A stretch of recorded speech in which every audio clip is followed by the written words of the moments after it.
Welcome to Pakistan, and for today's video I will be sharing with you one of the food that Pakistanis love to eat. Maybe not all, but most of them for sure. Welcome back to my channel. If you are new to my channel, don't forget to subscribe, like, and click the notification bell so that you will be notified for the next video that I am going to share with you very soon. Thank you and stay tuned until the end. Pakistan is undeniably rich when it comes to natural, healthy food like vegetable, fruits, dry foods. The food that I am going to cook today is one of our favorites. These are the yellow and orange dal. This lentils is very healthy to consume. It has a lot of vitamins and nutrients that your body needs. Let us start.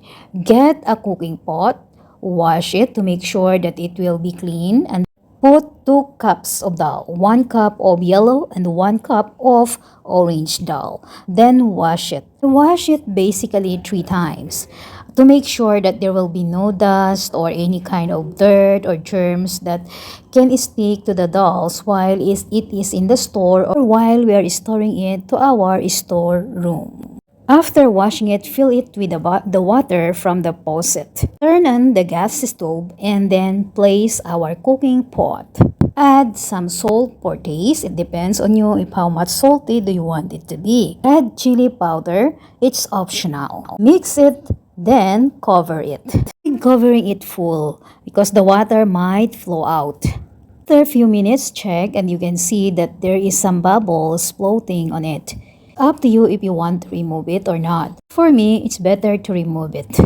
And again, cover it half, just like this. After 5 to 10 minutes, you will notice that it's already boiling. Mix it for a while and then cover it again. Keep in mind not to cover it full or after 30 minutes in a low fire. The water is now less. Time to fried onion. Get a pan, then add some oil. It depends on you if how much do you want. Then let it be hot and put our or fry our onion with it. Just 1 small onion is more than enough.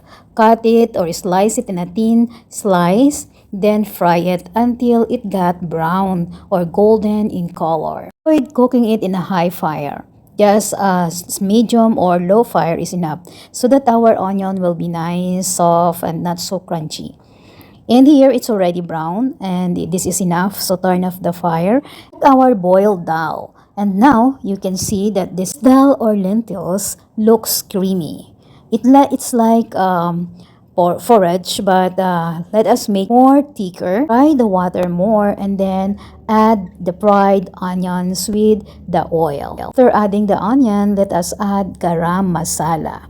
Garam masala is a mix of black pepper and zira seeds. Just need to make it powdered or you have to powderize it. Our dal is now ready to eat with rice or roti or paratha or chapati.